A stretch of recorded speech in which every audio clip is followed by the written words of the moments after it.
Implausible Nature now has dice. That's right, you can get these awesome D6s made by our partner, Baron of Dice. These custom dice have the Implausible Nature logo on the 6 side and also come with square corners, which means they will roll more evenly than rounded corner dice.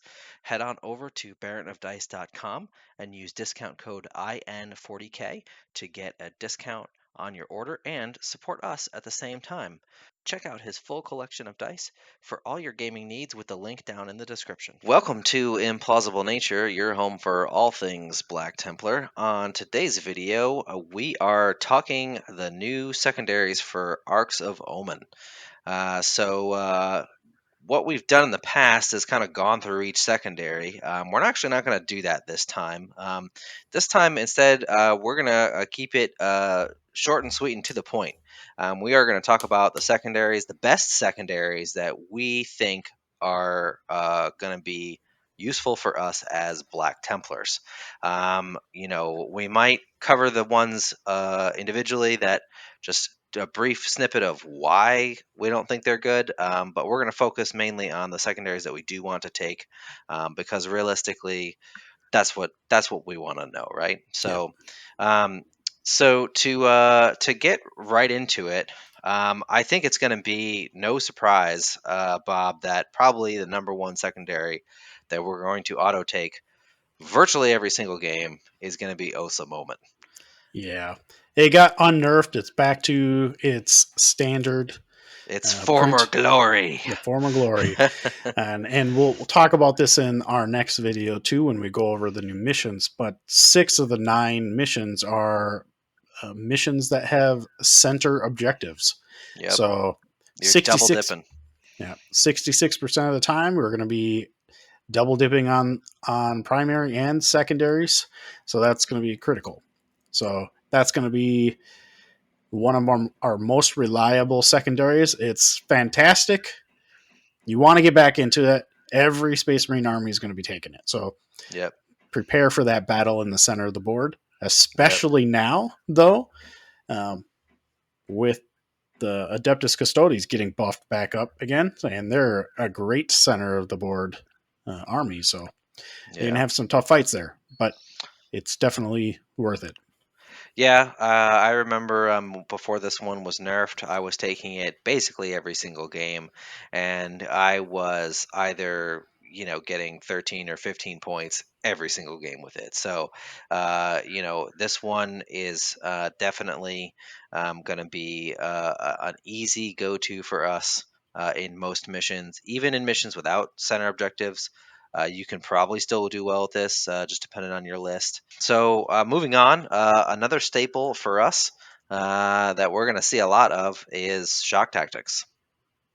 Yeah, this stays the same as it has been before. So you do get the 4 points if you take an objective that is your opponent's, and you carry it into the next turn. So yeah, it's still a great one. Great for trade unit lists, like the one that I've been using recently that we've done several videos on. But even if you are taking a more durable list, if you're able to take that and then if your opponent loses it or takes it over from you, then you have the ability to do that. It just, you're not able to throw as many units at it and trade as well over the course of the game because you have less units typically. But it's still a pretty reliable 4 points per turn, typically, because your opponent's just not going to let you farm primary points throughout the game, or else they're going to lose. Right. So this is a good way to, again, double dip into what you're wanting to do anyway. The only danger with that is running out of units to take an objective back with. Yep. So you just have to be careful if you're going to run it with a more durable take and hold style list. So you just want to make sure that you're being cautious about where you advance your units to and how you use them. There's obviously 3 secondaries per game. These 2 are going to be staples. That doesn't mean they're the only 2 that we're always going to run them. There's definitely some other ones that are still really good for Space Marines. Bob, what's another one that you really like?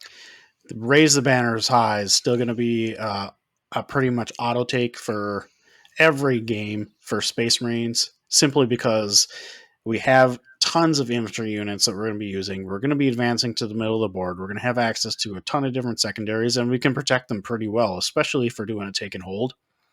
So you want to be able to do that, get those actions up done, especially if you're running Phobos Marines. Hmm. You can get those onto the objectives right away, put up your actionable in the infiltrator meta that we are now going to be going into. They are even better at it because not only can they conceal position to that objective, they're going to prevent your opponent from deep striking or reserving into within 12 inches of that objective. So good luck trying to take down your banner. So obviously there's a couple armies that can charge longer distances than that, and you'll have to Yeah. watch out for those and screen out for them. But you're going to at least get a good chunk of your banners and points right off the bat first couple turns if you take it. So this is a pretty reliable. There's no nerf to it, the same as it was before. So those three right away secondaries are fairly reliable, which is a big change from Nephilim. Yep. Yeah, absolutely. That's one of the biggest downsides for Space Marines and Nephilim was really the lack of good secondaries for us. Banners was solid. Shock Tactics had gotten good there at that last Yep. data slate, but Oaths had been nerfed, and it's now unnerfed, thankfully. So I think those are three really solid ones. You're not going to go wrong taking those just about every game. But that being said, there still are some other secondaries that can work for us.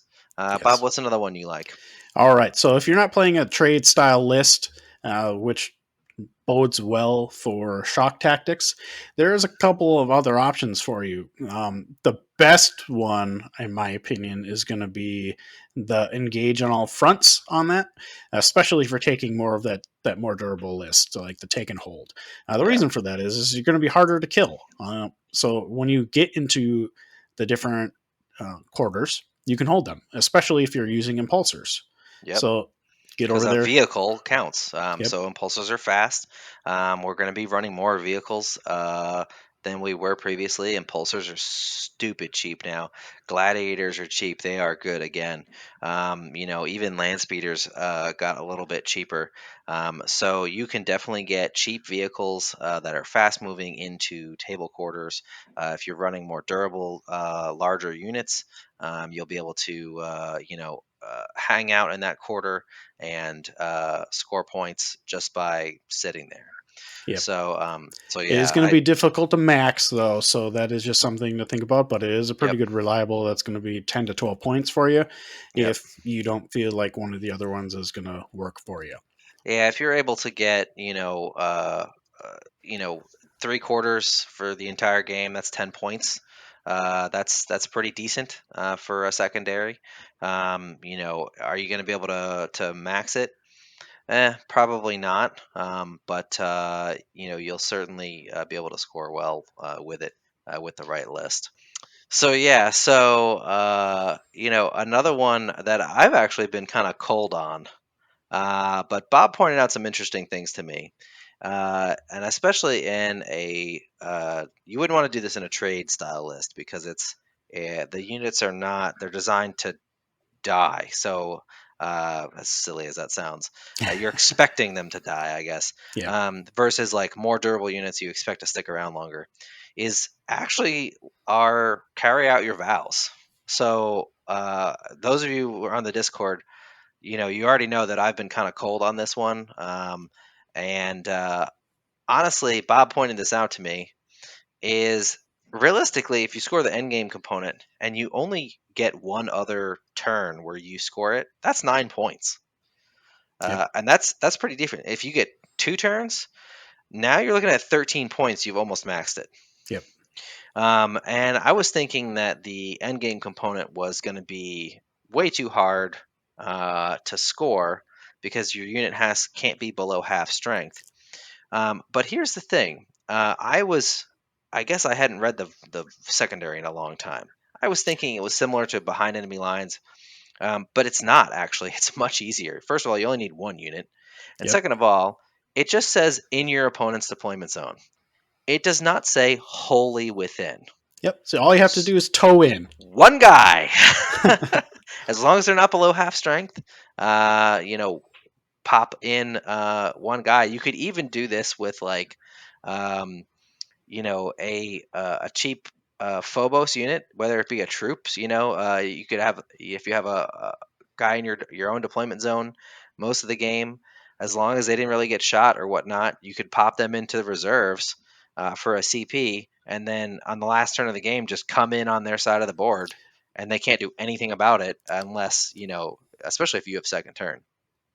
Yep. So And this combo is one of the few times where I would say that sticky objectives actually is a beneficial thing for us.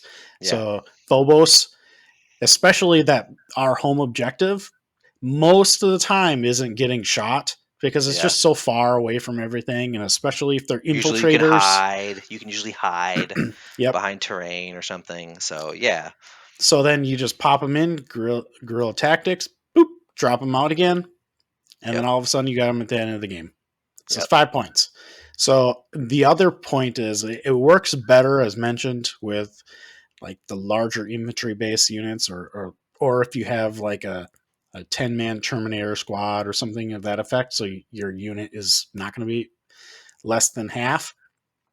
So you don't want your stuff to die, obviously, because it's yeah, counting your unit's dead total versus what you've destroyed in melee. yeah, So, but if you even could just get one turn, 9 points is that's pretty solid. If you can get that squared away, 2 turns, then you're sitting golden. So I was a little cold to start off with on this one too, and I read it a little bit closer, and I'm like, yeah, there's some synergies with the things that we there's have some with synergies. to Now, make to it note, worthwhile. now obviously part of the reason why we think that this is going to be good is we're probably most of the time running uphold now. Yeah, There's going to be very few armies that we're not going to, and we'll do a video on this too, but there's going to be very few armies where we're not running uphold. This secondary is terrible with accept any challenge the odds, because you have to kill a 20-man unit or a unit with 20 wounds. Like, that's just ridiculous for that final objective. And the same with suffer not part of that. Um, you have to where is it? You have to kill the enemy warlord in melee by a Black Templar character. yep, Like, that's even worse than the bathe your blade one, right? Because at least you got points for other things, and that's just the end game component. The abhor the witch one isn't terrible. So if you're playing into Grey Knights or Thousand Suns and you're running that, it's not terrible. You just have to kill a, uh, a an enemy psyker character, which you're going to probably be wanting to do anyway. Especially though against those two armies, you might take Abhor the Witch. So, which I yep. don't think they're in the same category. No, that's Warpcraft. So yeah, so yeah, it's actually pretty solid. The only downside is that it competes with Oaths a Moment in the no mercy, no respite. So Yeah, this would be a take if you don't have a center objective.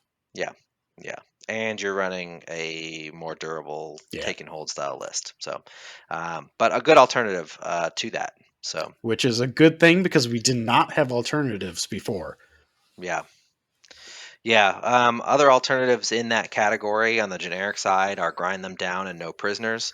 Neither of which are bad, Mhm. but I don't think either of them is going to compete with oaths with a center objective or even carry out your vows. I don't think you're going to be able to really compete points wise with those two secondaries. So we're probably going to leave both of those at home, even as tempting as they may be. Oaths is almost going to be certainly better in every circumstance than Yep. those two.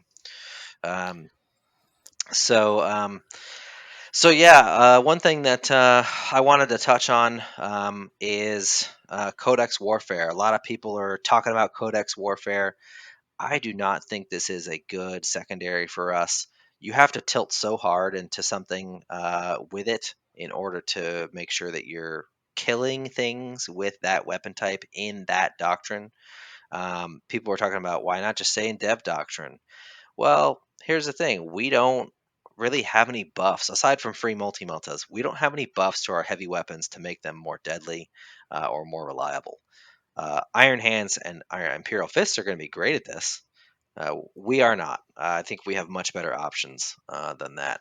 What are your Yeah. thoughts, Bob? Yeah, you would really, the only build that I can foresee that this would be really effective in is tilting into like maybe Hellblasters and a bunch of uh, Dreadnoughts and Victors so that you Yeah, have vehicles and heavy weapons that are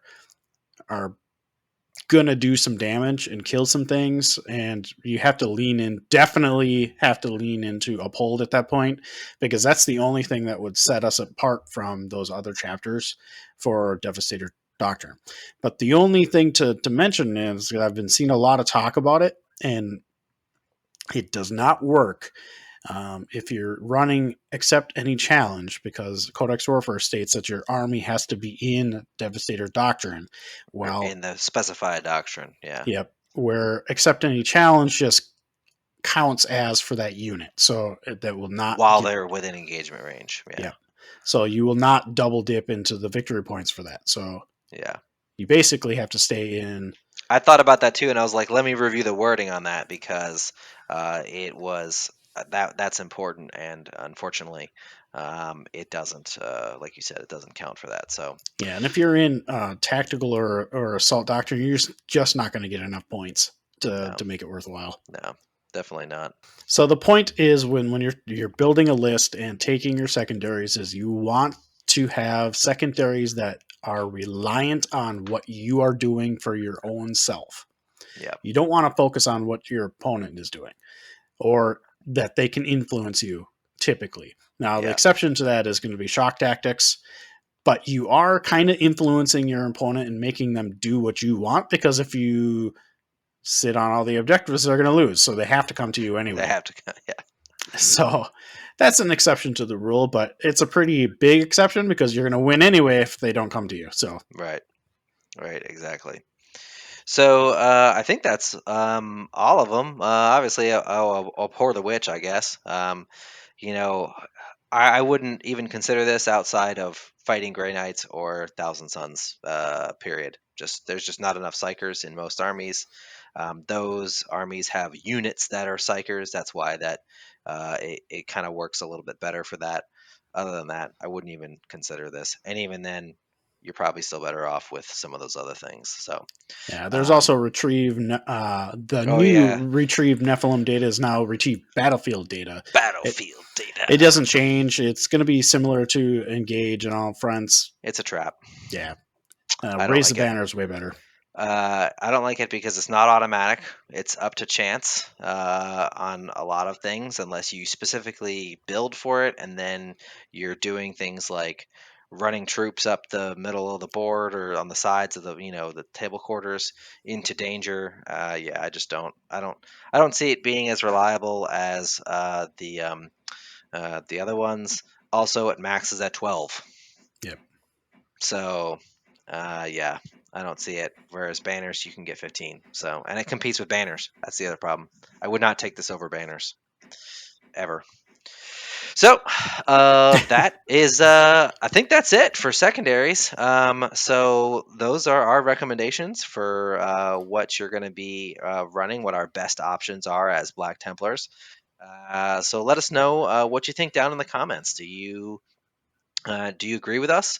Do you have any secret insight to one of these ones that we didn't like? I'm not open to having my mind changed. I already said that. I both of us actually were a little cool on carry out your vows to start with, but I think that it's viable in certain lists. Now that I've thoroughly read it again. So let us know down in the comments what you think.